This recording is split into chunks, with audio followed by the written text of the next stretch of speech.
4절의 말씀을 보면은 오순절 날이 이르며 그곳에 다 같이 한 곳에 모였다는 말씀이 나옵니다. 이 오순절 날이 이루어져서 한 곳에 모였을 때에 호련히 하늘로부터 급하고 강한 바람 같은 소리가 있어 그들이 앉은 온 집에 가득하며 3절 말씀에 보니까 마치 불의 혀처럼 갈라지는 것들이 그들에게 보여 각 사람 위에 하나씩 임하였더니 그들이 다 성령의 충만함을 받고 성령이 말하게 하심을 따라 다른 언어들로 말하기를 시작했다는 것이요.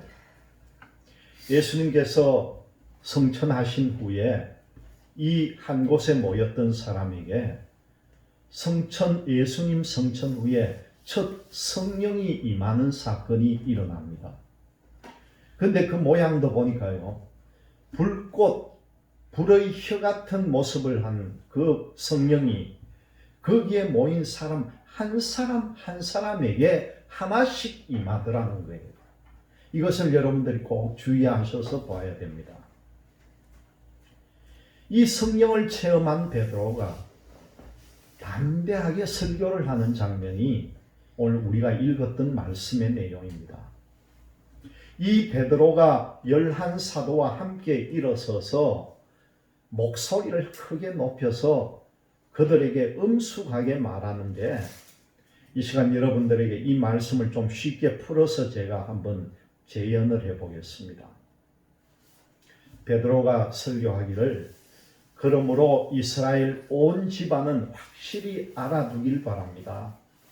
하나님께서는 여러분이 십자가에 못 박은 이 예수를 주님과 그리스도가 되게 하셨습니다. 그렇게 말합니다. 그때 거기에 있던 사람들이 베드로의 말을 듣고 마음에 찔려가지고, 형제들이여, 그러면 우리가 어떻게 하면 좋겠습니까? 하는 대화가 나옵니다. 그리고 베드로와 사도들에게 말하였습니다. 이때 베드로가 대답을 합니다. 뭐라고 합니까? 회개하세요. 그리고 여러분 각 사람은 예수 그리스도의 이름으로 세례를 받고 죄 용서함을 받으십시오. 그리하면은 성령을 선물로 받을 것입니다. 그렇게 베드로가 외칩니다. 베드로는 이 밖에도 많은 말을 정언을 하고 그 비뚤어진 세대에서 구원을 받으라고 그들에게 권합니다. 이 베드로의 말을 받아들인 사람들은 이때 전부 세례를 받았다는 거예요. 그런데 놀랍게도 이렇게 해서 세례를 받은 그날의 신도가 3,000명이나 됐다는 겁니다. 그 현장에서. 주님의 부활과 성령 강림을 직접 체험한 베드로는요, 담대하게 전도를 했습니다. 이 성령 강림 이후에 도대체 이 일이 무슨 일인가 궁금해했을 사람들에게 베드로는 자신이 직접 설명을 하겠다고 한 거지요. 베드로가 거명한 유대인들과 예루살렘에 사는 모든 사람들 중에 분명히 성령 강림 사건을요, 폄하하는 사람도 있었을 것입니다. 이들을 향해서 베드로가 설교할 때에, 여러분, 여기에는 베드로 혼자 있었던 것이 아니라 여러 사람이 함께 했다는 이것이 중요한 거예요. 그토록 기다리고, 여러분 여기에 보면은 11사도와 함께 서서 소리를 높여 설교를 했다, 그런 말씀이 나옵니다. 함께 주님의 사역을 목격하고 함께 전도하고 부활의 기쁨과 성령의 강림의 역사를 체험한 이들이 다 함께 모여서 외쳤을 때에 이 복음은 더욱 강력하게 전달이 되었다는 것이죠. 요즘 가만 보면은요, 이 교회도 굉장히 부익부 빈익빈이에요. 사람들만 그런 게 아니라 교회도 마찬가지입니다. 부자 교회는 엄청나게 성장하고 부자가 되고, 가난한 교회는요, 힘도 못 쓸 만큼 점점 줄어들고 힘들어하고 그런 현상이 나타나는 거죠. 오늘 이 본문 말씀 내용 가운데 가만히 살펴보니까 이 작은 교회를 세우기 위한 전도 운동도 이 큰 교회가 좀 사명을 가지고 함께 기도하고 전도하고 동역하는 일도 참 좋은 일이겠다, 그런 생각이 들어요. 베드로가 외칠 때 11사도가 함께 했던 것처럼 큰 교회가 사명을 가지고 작은 교회와 더불어서 이 전도의 사역이나 하나님을 알리는 일에 힘쓴다면은 놀라운 복음의 성령의 역사가 일어날 줄로 믿습니다. 그랬을 때에 이 베드로로 인하여 3,000명의 사람이 주님 앞으로 돌아왔다는 사실입니다. 오늘 이 본문 내용 가운데 살펴보면은 처음 예수님과 동행했던 이 베드로의 모습을 보면은요, 이 성격만큼이나 베드로는 적극적이었던 사람이었습니다. 그러나 예수님께서 체포가 되고 그 장면을 목격한 이후에 지극히 소극적인 사람으로 바뀌었습니다. 그런 모습을 보였던 그가 이제는 많은 사람들 앞에 서게 된 것입니다. 그저 가만히 낮은 목소리로 숨듯이 자신을 가리면서 말하는 것이 아니라는 거예요. 이제는 당당하게 서서 큰 소리로 설교하는 모습이 나타납니다. 이 베드로의 말을 듣고 오늘 말씀 가운데 나온 이 들은 사람들이 마음에 찔렸다. 이 찔렸다라는 이 말은요, 그냥 마음이 찔렸다는 게 아니에요. 정신적으로 충격이 왔다는 겁니다. 무엇인가 통렬하게 관통을 하는 그 충격이 베드로의 설교를 듣고 몸으로 느껴졌다는 사실입니다. 그리스도이신 예수님을 몰랐던 회관과 또 죽음에 이르게 했던 그 폭력, 이런 것들이 양심의 가책과 더불어서 자신들에게 몰려들었을 것입니다. 이때 있었던 유대인들이나 지금의 이스라엘 백성들이나 참 그 국민성을 가만히 들여다보면요, 정말 변하지 않은 것 같아요. 이 2000년 전에 예수님을 죽였던 그 유대인들이나 현재를 살고 있는 유대인이나 큰 차이가 없는 것 같아요. 세월이 흘러도 그 민족의 본성은 변하지가 않는 것 같아요. 여러분, 이스라엘 가보니까 이스라엘 백성들이요, 얼굴이 하얀 빛깔의 이스라엘 사람만 있는 게 아니라 이스라엘 속에는 검은 얼굴의 이스라엘인도 있어요. 그리고 아랍 계통의 백성들도 살고 있습니다. 전체적인 인구 통계를 보면은 유럽 계통의 흰빛 얼굴을 가진 이스라엘 백성이 한 70%가 되고, 아랍 계통의 검은색 얼굴을 가진 사람들은 한 20%가 되고, 약 한 10% 정도는 그 외의 사람들로 이 이스라엘 백성이 얼굴 빛깔을 가지고 있는데, 이 이스라엘 사람들의 국민성이 보면은요, 굉장히 이기적입니다. 자기중심적이에요.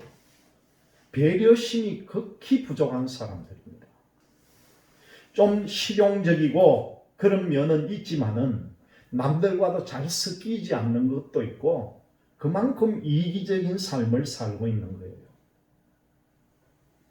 그저께 잠깐 뉴스 시간에 보니까 그 이스라엘 땅 안에, 여러분 이스라엘 땅 안에도요, 팔레스타인인과 이스라엘 사람들이 같은 곳에 살질 않아요.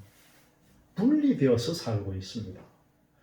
그 지중해를 끼고 있는 그 지역의 가자 지구라고 하는 곳은 보면요, 이스라엘 사람들이 들어가질 못해요. 굉장히 장벽을 가로막아 놓고 있고, 이스라엘 사람들은 가자지구에 무서워서 못 들어갑니다. 지금도 못 들어가요. 그리고 예루살렘이 있는데 예루살렘에서 가까운 곳에 바로 얼마 안 떨어진 곳에 웨스트뱅크라 해가지고 서부 지역이 있는데 거기에요. 이 사람들이 팔레스타인 사람들이 집중적으로 살고 있는 거예요. 그런데 그저께 보니까 그 팔레스타인 사람들이 데모를 하는 거예요. 그 왜 데모를 하냐 하니까 이스라엘 백성들이 어떤 경우에는 팔레스타인 지역에 유대인들 정착촌을 만들어 놓고 들어가서 살고 있는 거예요. 그러면은 이스라엘 군인들이 거기 가서 지켜줍니다. 자기들 백성이 사는 곳이니까. 팔레스타인 땅 안에 거주하고 있는 유대인들, 이 사람들에게 팔레스타인인들이 물러가라는 거예요. 너 있는 지역으로 너가 가서 살기 왜 우리인데 있느냐? 그래서 데모를 지금도 하고 있는 거예요. 그래서 지금도 팔레스타인 땅 쪽으로 가보면은 밤에 차를 타고 나와서 경적을 울리면서 시위하는 장면을 볼 수가 있습니다. 나중에 시간이 되면 제가 한번 보여드리겠습니다. 제가 직접 눈으로 목격한 사진을 동영상을 찍어 온 것이 있습니다. 이런 배타적인 유대인의 근성이 그때나 지금이나 있다는 겁니다. 이 통한한 다음에 이 사람들의 반응이 뭡니까? 오늘 말씀 가운데 보니까 어찌할꼬 하는 거예요. 이제 우리가 어떻게 하겠느냐는 거예요. 지금 예수님은 계시지 않습니다. 이제 모든 것이 엎질러진 물 같은 거예요. 후회가 밀려왔을 것입니다. 막막한 심정에서 도대체 어떻게 해야 하느냐고 탄식을 했을 것입니다. 그때 베드로는 회개하는 것이 방법이라는 것을 가르쳐 줍니다. 지금은 예수님을 살려낼 수도 없는 거예요. 그것을 또 주님이 원하시지도 않을 것이라는 겁니다. 모든 방법은 죄를 돌이키라는 거예요. 오직 회개하는 일밖에 없다는 사실입니다. 이 개역판 성경에서 제자라고 번역된 단어가 퍼시카이라는 단어예요. 이 말의 뜻은 죽음을 이기고 새로운 생명에 대한 소망을 회복한 이들에게 붙여진 이름이다. 그렇게 해석을 합니다. 이 복음서와 사도행전에만 나오는 이 푸시카이라는 말은 예수님을 직접적으로 따르던 제자와는 조금 다른 의미를 담고 있기 때문에 신도라고 번역이 될 수가 있습니다. 사도 역시 교회의 지도자를 먼저 떠올리게 하는 단어입니다. 이 하기오스라고 하는 단어는 성도와도 이 본문의 신자는 구분이 된다는 거죠. 이 하기오스라는 말은 보다 넓은 의미에서 예수님의 가르침을 따르게 된 사람들을 표현하고 있습니다. 베드로는 두려움을 이기지 못하는 사람, 목숨을 부지하기 위해서 예수님을 3번이나 부인했던 사람입니다. 그랬던 그가 담대하게 많은 사람 앞에서 자신을 드러냅니다. 그동안 유대인을 지배하던 권력 구조가 바뀐 것은 아니에요. 로마의 영향력에서 벗어난 것도 아닙니다. 예수님의 부활이 바로 이 베드로를 바꾸었다는 사실입니다. 예수님의 사역과 부활에 대한 이 베드로와 제자들의 증언을 들은 사람들은 이제까지 자신들의 생각이 결코 올바르지 않았다는 것을 통감하게 됩니다. 그래서 마음에 찔림이 있었다고 고백을 합니다. 이 상태에서 무엇을 어떻게 해야 하는가를 물은 이들을 향해서 베드로가 회개가 길이라고 가르쳐 주는 겁니다. 그들은 예수님에 대해서 이제 제대로 알게 된 것이죠. 그러나 그것으로 충분하지는 않다는 겁니다. 회개가 뒷받침되지 않으면 그것은 단순한 지식에 불과하다는 겁니다. 하나님 앞에 자신이 죄인임을 인정하는 이 회개는 신앙생활하는 가운데 매우 중요한 일입니다. 그러나 그것만으로 하나님의 백성으로 완성이 되는 것은 아니라는 사실입니다. 세례를 통해서 주님과 하나가 되었음을 확증을 해야 된다는 거죠. 물론 이 물세례가 구원에 반드시 선행하는 조건이라는 뜻은 아니지만은 그래도 여전히 이 물세례를 통해서 자신의 삶이 자기만을 위한 것이 아니라 주님을 위한 것임을 온 세상에 드러내야 된다는 겁니다. 이런 사람에게 성령이 선물로 주어진다는 사실이죠. 그래야만이 비로소 신도라고 하는 이름을 부여받게 된다는 거예요.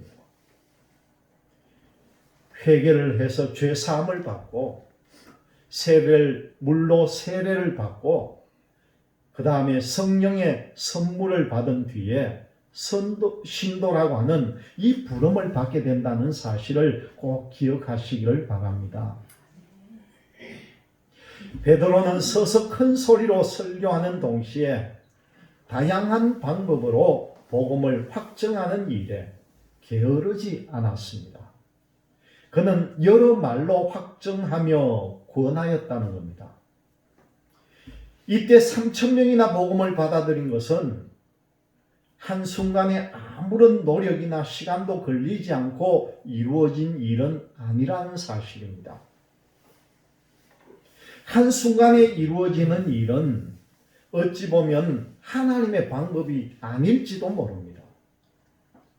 여러분, 만약 손가락 하나만 까딱 해도 믿게 되는 일이라면은 복음의 원리에 그것도 합당하다면은 예수님이 아마 강제로라도 그렇게 만들어졌을 것입니다.